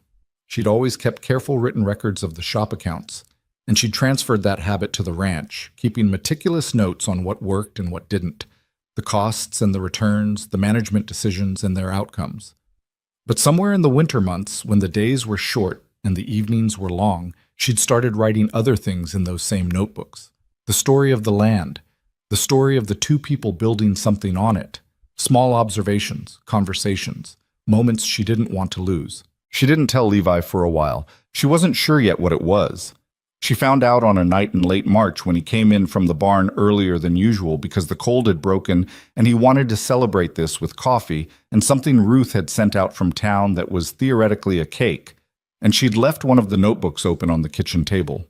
He stood in the kitchen with his coat half off, reading. She came in from the other room and saw him reading, and her first instinct was to close the notebook, which she controlled. He read for a while. She put the coffee on and said nothing. "This is good," he said finally. "It's just notes." "Clara." He looked up. "This is good. This is..." He looked back at the page. "This is exactly what this place is?" "Exactly." He closed the notebook carefully, which she noticed. "You should keep doing this." She poured the coffee. "It's not anything, it's just... It's yours," he said. "The way the shop is yours and the ranch is ours. This is yours." He set the notebook to the side, out of the way, like he was making it a permanent feature of the table landscape. "Keep doing it." She brought the coffee to the table and sat across from him and thought about the distinction he'd just drawn. The shop is yours, the ranch is ours, the writing is yours, and how cleanly and correctly he'd understood all 3 without her having to explain any of them. She thought, this is what it's supposed to feel like. Not the fireworks version of it, not the certainty she'd confused with love when she was younger. But this, a man sitting across her kitchen table in a house they built themselves, in the middle of a winter they survived together, who read what she wrote and saw it clearly and told her to keep going. Outside, the wind had stopped for the first time in 3 days. Through the kitchen window, the land sat quiet under the last of the snow, and somewhere in the barn the new mare was settling into a calm she'd taken all winter to find. Nothing about any of it had been easy. Not the Driscoll situation, not the winter, not the mice or the smoking fireplace, or the mornings when the cold was enough to make anyone question their choices. Not the nights she'd lain awake running numbers that didn't quite add up yet, or the days when she missed the shop so much she ached, or the arguments she and Levi had, real ones, about money and risk and when to push and when to wait, arguments that left her shaking and left him shut down in that particular way of his, and that they'd had to learn slowly how to come back from without leaving damage. None of it had been easy. She wouldn't have changed a day of it. She picked up her notebook and opened it to a fresh page and wrote the date at the top, and Levi drank his coffee across from her and didn't say anything else, and the ranch settled around them both in the quiet way of a thing becoming real. The notebooks filled up faster than Clara expected. By the second year on the ranch, she had 6 of them, stacked on the shelf above the kitchen table in the order she'd filled them, their spines labeled in her neat seamstress handwriting with dates and seasons. She hadn't set out to write a book.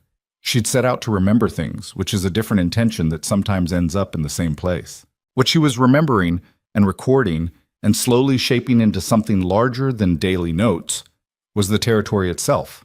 The specific, unglamorous, frequently brutal reality of frontier life as it was actually lived by people who weren't in the newspapers.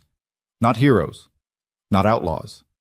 Just people trying to build something in hard country, making decisions with incomplete information, failing at things and trying them differently, loving each other imperfectly across the daily friction of shared work and shared exhaustion. She wrote about the winter. She wrote about the Driscoll situation with enough distance now to see its shape clearly. She wrote about the mare they'd named Patience, who had taken 4 months to trust anyone and then, once she trusted completely.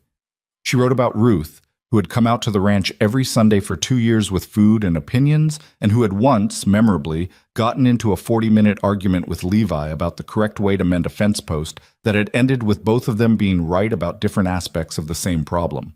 She wrote about her mother, whom she missed in ways that didn't diminish with time, only changed shape. She wrote about what it meant to make something from the beginning, from raw material and intention, with no guarantee it would hold. She did not write about Victor Hale. There was nothing left to say about Victor Hale. Levi read what she wrote when she offered it, and didn't read it when she didn't. That distinction, she thought, was one of the more important things she'd learned about him over 2 years. He understood the difference between things that were for sharing and things that were still being worked out, and he never confused the two. Their first child came in the spring of 1880, 14 months after they moved onto the ranch. A boy, which neither of them had predicted with any particular certainty, and which both of them met with the specific, complicated overwhelm of people who had prepared for a practical event and discovered it was not, in any sense, a practical event. They named him Thomas, after nobody in particular because Levi had no family names he wanted to carry forward, and Clara's family names were all women's names, and they wanted to start something new. "He's very small," Levi said, standing at the edge of the bed in the room Clara had insisted on finishing properly before the birth. Whitewashed walls, the south-facing window she'd specified, a wooden cradle Levi had made over 3 weeks of evenings without telling her what it was until it was done. "They're supposed to be small," Clara said. She was exhausted in a way that went past her bones into something more fundamental, and she had just been through the hardest 8 hours of her life, which was saying something given the competition. And she was also looking at this small, furious, red-faced person and feeling something she had no previous framework for. "He looks angry," Levi said. "He just arrived somewhere cold and loud after 9 months of quiet. I'd be angry too." Levi reached out and put one finger against Thomas's hand, the way you'd test something fragile. Thomas grabbed it with a grip that was, for something that small, remarkably determined. Levi went very still. Clara watched his face. She saw it happen. The thing she'd seen happen in glimpses since she'd known him, that careful opening, the thing underneath the stillness. But this time it opened all the way, completely, without any of the usual management, and what was there was so unguarded that she looked away to give him the privacy of it. "All right," he said, very quietly, to nobody in particular. Or maybe to Thomas. Or maybe to the room, to the ranch, to the decision he'd made on a boardwalk 2 years ago that had led through a series of events that still sometimes seemed unlikely to this. All right, Thomas Cross grew up between the shop and the ranch, which meant he grew up between 2 entirely different educations and absorbed both without seeming to notice the contradiction. From his mother, he learned precision, how to measure twice and cut once, how to look at a thing and understand what it needed, how to sit with a problem until it told you what it was. From his father, he learned patience and something rarer, the ability to be entirely present in physical space, to read what was around him and respond to it rather than trying to impose something on it. He was not, by any accounting, an easy child. He had Clara's stubbornness and Levi's capacity for prolonged silence, which was a combination that drove both his parents to occasional distraction. He went through a period at age 7 of refusing to do anything he hadn't decided to do himself, which was philosophically interesting and practically maddening. He broke 3 fence posts in a single afternoon, testing whether they were as strong as his father claimed, and when confronted about this, answered with such complete logical consistency that Levi had to leave the room to maintain his authority. "He gets that from you," Levi told Clara. "He absolutely does not. The arguing with facts part is entirely you." "That's called being right," Clara said. "I've tried to teach him to use it more selectively.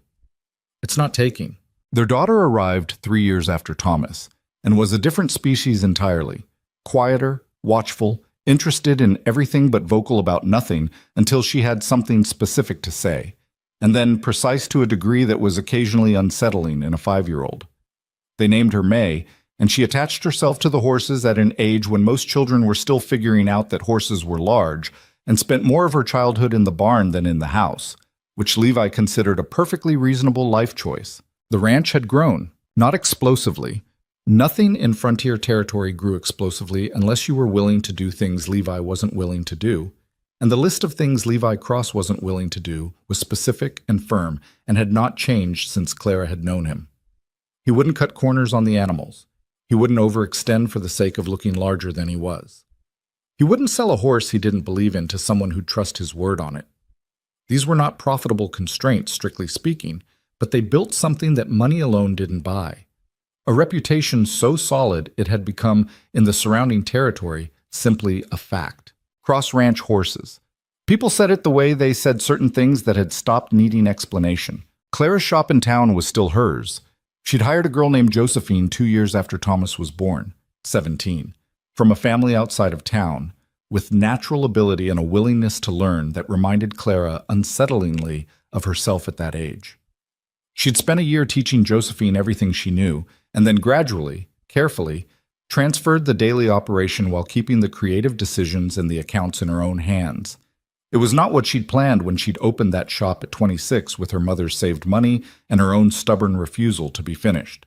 It was better. It had made room for other things. The notebooks had become, by 1883, a manuscript. Clara couldn't have said exactly when the shift happened. Somewhere in the accumulation of pages, the daily record of specific and ordinary things had organized itself, the way water finds its level, into something with a shape and an argument and a beginning, middle, and end that she hadn't consciously constructed. She showed it to Ruth first.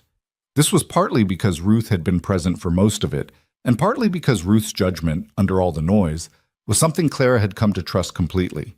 Ruth read it over 3 days and came to the ranch on the 4th morning without any of her usual advance energy, which told Clara something before she said a word.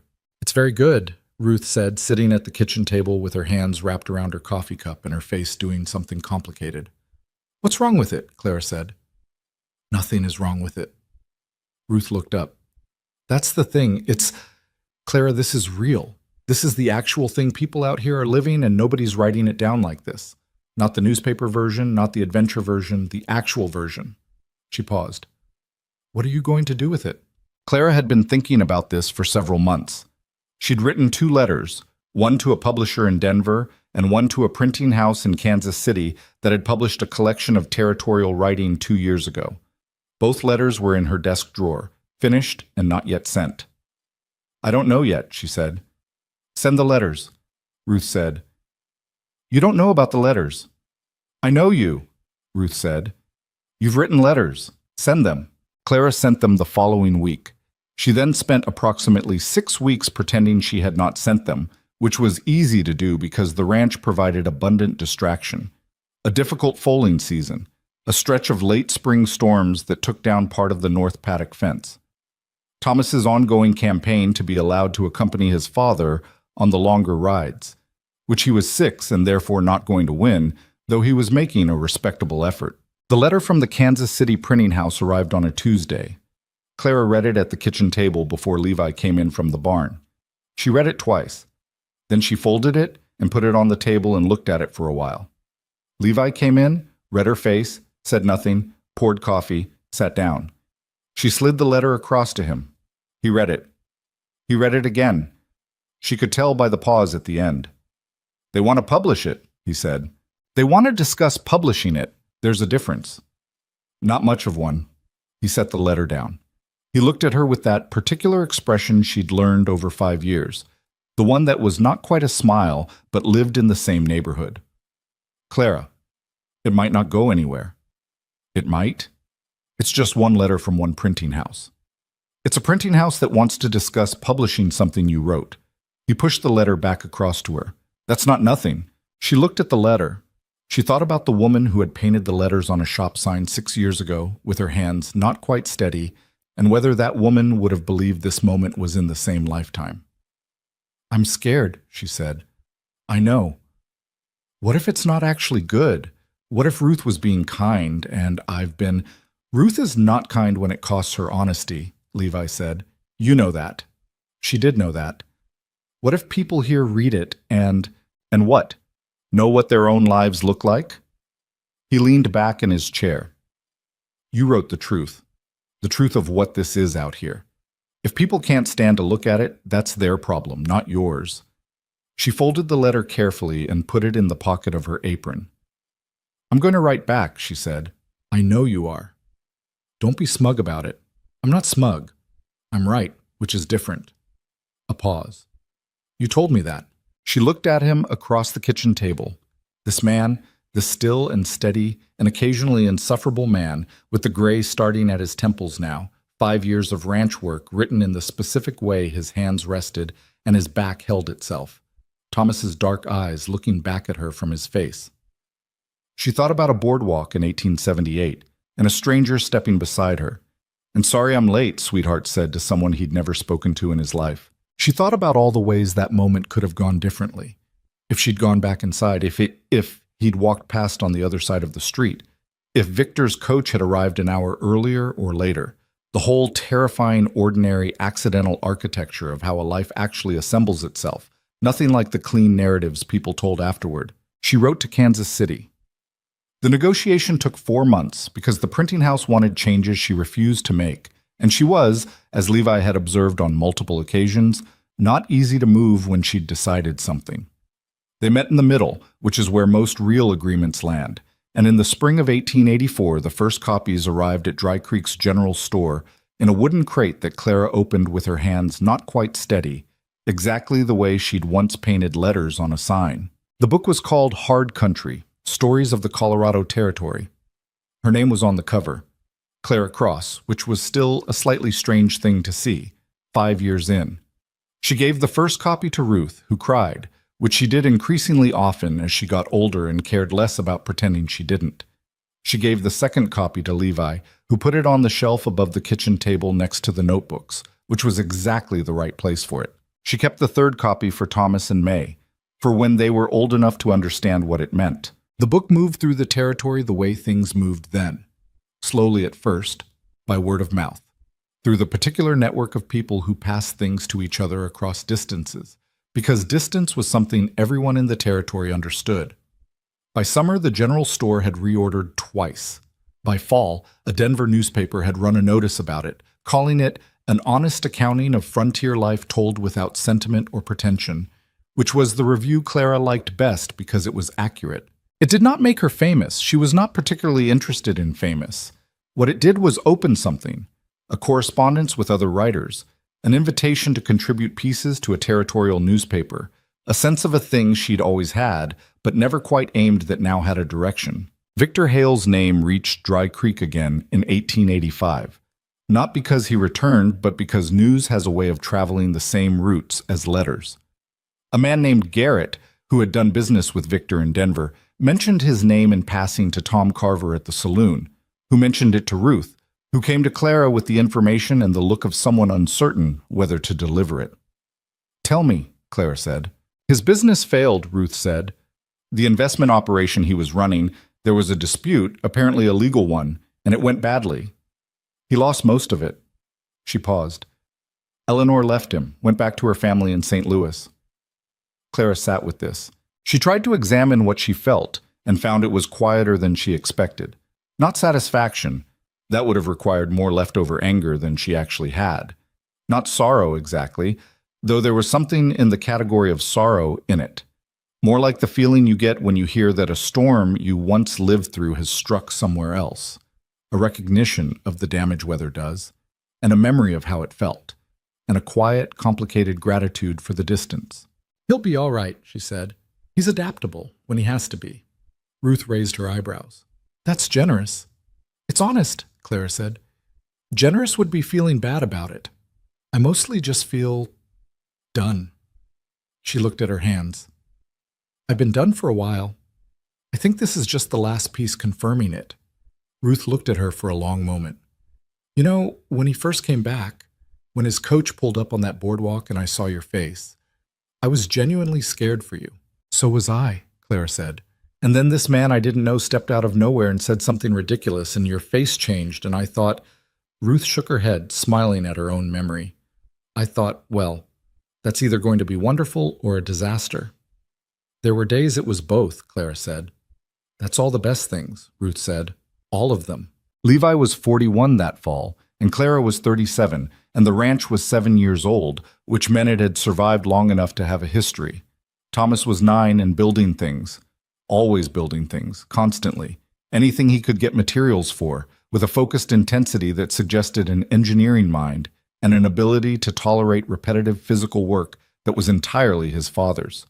May was 6 and had, with her father's quiet patience, taught herself to ride properly at an age when most children were still learning to fall safely, and had opinions about horses that were occasionally more sophisticated than the opinions of men twice her age. There was an evening in October of that year, an ordinary evening, unremarkable from the outside, the kind that doesn't announce itself as important and only reveals itself as such in retrospect, when all of it came together in a way Clara tried later to write down and found she couldn't quite capture. Levi was on the porch fixing something, because there was always something to fix, and he was always, given the option, fixing it.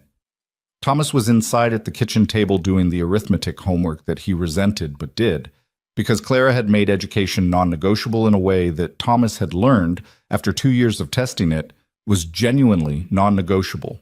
May was in the barn, probably talking to the horses about whatever 6-year-olds talk to horses about, which Clara suspected was more substantive than people gave her credit for. Clara sat on the porch step with her notebook open and the last of the day's light coming in low and golden from the west, and she was writing, and she was aware of all of it simultaneously. Levi's hands working behind her, the lamp through the window where Thomas's dark head was bent over his numbers, the sounds from the barn, the land in every direction going quiet as the evening came in. She thought about what she'd have said, at 26, if someone had told her this was coming. If they'd shown her this evening, this porch, this exact configuration of people and animals and work and love and ordinary domestic noise.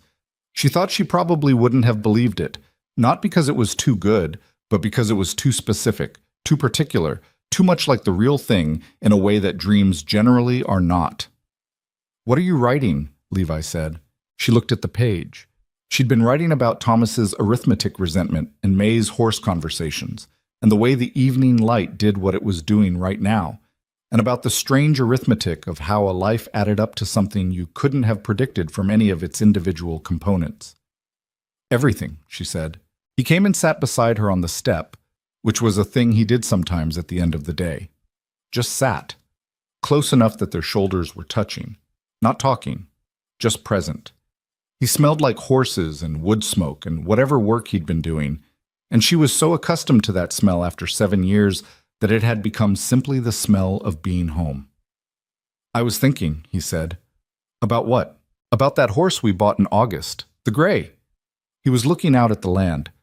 "I think he could be something, better than we thought when we bought him." "You always think that about the difficult ones?" "I'm usually right." "You're often right," she said. "There's a distinction." He was quiet for a moment. "Do you ever think about how it could have gone?" he said. She looked at him. "If you'd gone back inside," he said. "That morning, on the boardwalk." He said it simply, looking at the land. "If I'd been on the other side of the street." She thought about it honestly. She thought about the version of her life that existed on the other side of that moment. The shop, the survival, the quiet and competent and very solitary life she'd been building. It would have been a real life. A good one, probably. She was not a woman who needed rescue, and she had known that even then. "I think I would have been fine," she said. Eventually. "Yeah," he said, "you would have." "But this is better," she said. He turned to look at her, and she looked back at him, and he had the same eyes he'd had on that boardwalk. Dark, direct, asking something without asking it. Except that now she knew what all the questions were, and had answered most of them, and was still working on the rest. "Yeah," he said, "this is better."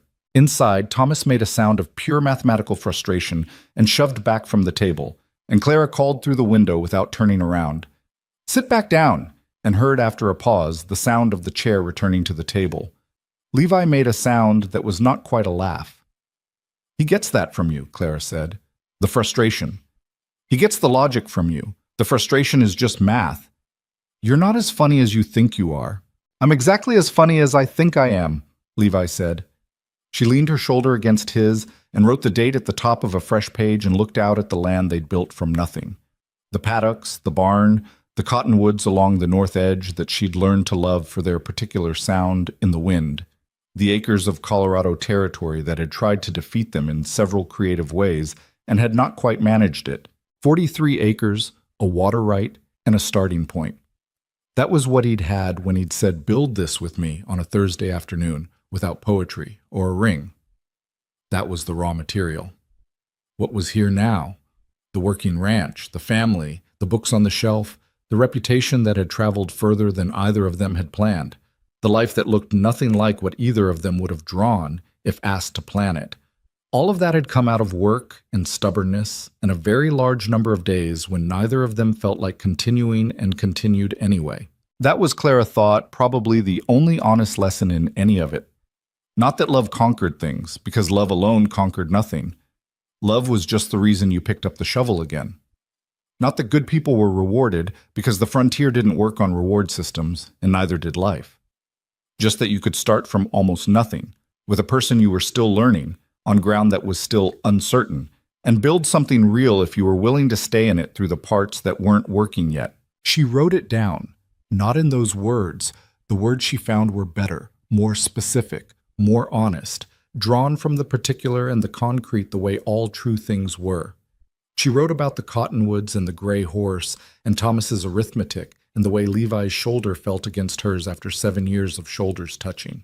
She wrote about the worst day of her life, which had been a morning on a boardwalk watching a man she'd loved help his wife down from a coach, and the stranger who had stepped beside her, and how neither of them had known yet what they were beginning. She wrote about what it meant that the worst day had not in fact been the end of anything, only the end of a version of her life that had never quite been true.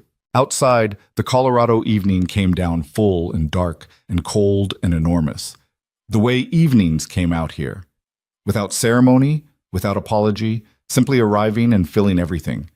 The lamp in the window made the kitchen warm and small and real. The horses moved in the barn. May's voice drifted across the yard, telling something to something that was listening. Thomas solved his problem and didn't announce it, which was how she knew he'd actually solved it. Levi stayed on the step beside her until the cold came in too far and she closed the notebook, and then they went inside together and the door closed behind them, and the night held what they'd built in its dark, indifferent, enormous hands. It would hold other things too, harder winters ahead, a drought 2 years later that would test everything they'd built in ways she wasn't yet imagining, the death of old friends and the arrival of new difficulties and the 1,000 ordinary disasters of a life actually lived. Thomas would grow up and leave and come back and leave again. May would become, in time, one of the most respected horse breeders in the territory, her father's eye and her mother's stubbornness combined into something formidable. But that was all still coming. Tonight was tonight, which was the only night that was real. Clara Cross, née Bennett, who had once stood on a boardwalk with her knees soft and her 3 years of careful survival crumbling, sat down at the kitchen table across from her husband and her son, and poured coffee.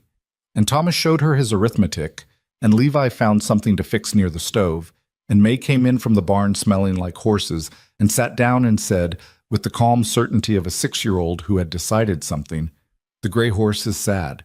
We need to give him a better name. What name? Levi said.